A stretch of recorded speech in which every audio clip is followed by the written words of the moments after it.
été très très difficile, pour être honnête avec vous, quand j'ai appris que que j'avais des problèmes à la gorge, sur ma corde vocale gauche, parce qu'en fait c'est arrivé d'une autre maladie, donc je pouvais l'imaginer. Et quand le diagnostic réel est tombé, surtout quand je suis allée en France, et que réellement le diagnostic réel est tombé et qu'il fallait que je subisse une intervention chirurgicale à la gorge, pour moi il n'était pas question. Parce que dans ma tête défilaient tellement de choses, de questions. Je me disais, mon Dieu, comment ils vont pouvoir ouvrir ma gorge, toucher ma gorge, toucher mes cordes vocales. Et pendant presque un mois, c'était le dilemme chez moi, de me dire j'accepte, j'accepte pas, j'accepte. Et je me rappelle quand je suis allée voir le chirurgien, le professeur Herman, avec mon ami et frère, le professeur Damien Sen, la phrase que je n'aimais pas entendre, c'est Madame, est-ce que ça va, Madame? Il suffisait qu'on me dise, Madame, est-ce que ça va? Que je commence à pleurer. J'ai dit non, docteur, ça ne va pas, parce que. Et pourquoi? J'ai dit, écoute, moi j'ai que mes larmes pour pleurer. Mais comme ils sont tellement gentils, il m'a dit, on va s'arranger pour que vous ayez autre chose. Et vous verrez, ça se passera bien. Parce que moi, dans ma tête, il n'était pas question vraiment que ma gorge, que mes cordes vocales soient touchées. Après, j'ai demandé s'il y avait possibilité de boire des médicaments pour guérir, pour enlever, mais il a fallu tout un comité, des gens tous les jours qui viennent me parler. Mais vous allez le voir, n'ayez pas peur. Parce que dans ma tête, ce que je me disais, c'est, mais si on touche mes cordes vocales, est-ce que j'arriverai à faire mes solos comme avant?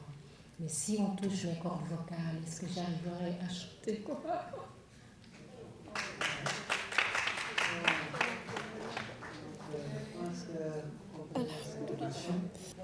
En tout cas, mon séjour à la Mecque a été la plus belle expérience de toute ma vie.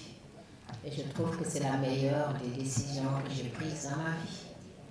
Parce que j'étais arrivée à un stade où j'avais besoin d'être plus proche de Allah subhanahu wa ta'ala. Non pas que je n'étais pas proche de lui.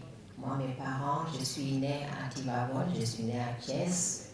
Mais à Tivaouane, je peux dire, puisque c'est l'hôpital qui m'a liée avec Thiès.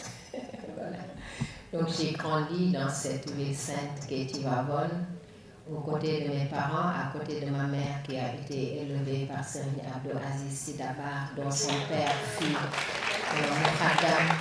Donc mes parents m'ont élevée dans la religion, dans la pureté, dans la rigueur et le sérieux. Donc, ce qui veut dire que je pense que j'ai essayé de remplir comme j'ai pu mon devoir de musulmane, mais dans cette expérience, j'avais besoin de me rapprocher davantage d'Allah, d'aller prier sur la tombe du prophète, paix et salut sur lui. Parce que comme vous le savez, Adama, des fois il vous arrive des choses dans la vie, si vous n'avez pas la foi, vous dites, est-ce que Dieu m'entend réellement? Et quand vous commencez à dire cela, ça veut dire que vous commencez à sortir de la voie de la foi. Et je n'avais pas besoin de sortir de là. Moi, j'avais besoin de renforcer ma foi. Et cette expérience à la Mecque est extraordinaire parce qu'un seul lieu où convergent des millions et des millions de croyants qui croient tous à la même chose et voient la même chose. Et il fallait voir l'heure de la prière où chacun était là avec ce silence profond où l'on a envie d'entendre qu'Allah et de prier sur la tombe du prophète. Je trouve que ce n'est pas donné à n'importe qui.